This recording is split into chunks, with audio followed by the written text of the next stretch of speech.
ఒక హరిత పర్వతాలతో చుట్టుకున్న గ్రామంలో అరిన్ అనే చిన్న అబ్బాయి ఉండేవాడు.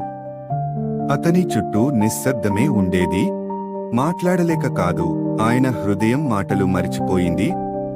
ఒక వర్షపు సాయంత్రం అరణ్ అడవిలో అలా తిరుగుతున్నప్పుడు ఓ చిన్న ఆర్తనాదం వినిపించింది. ఒక చెట్టు కింద తడిచిపోయిన నల్ల బొమ్మలతో కూడిన ఓ తెల్ల కుందేలు వణుకుతూ ఉంది.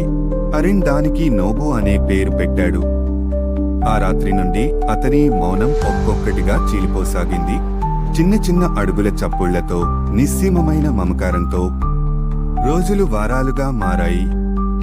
అరిన్ మళ్లీ నవ్వటం మొదలుపెట్టాడు. ముందు మౌనంగా, ఆ తర్వాత హృదయపూర్వకంగా. ఒక ఉదయం ప్రపంచం మళ్లీ నిశ్శబ్దంగా మారింది. నోబు అరిన్ పక్కనే నిద్రలోకి లీనమైపోయాడు.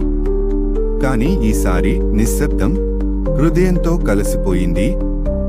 వాళ్ల మొదటి కలయిక జరిగిన ఆ చెట్టు కింద అరిన్ నోబును ఖననం చేశాడు.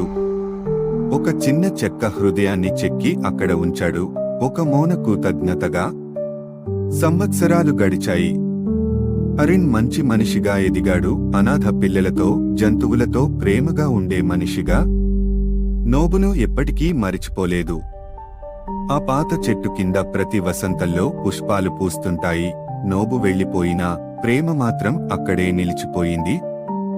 కొంత ప్రేమ శాశ్వతమవుతుంది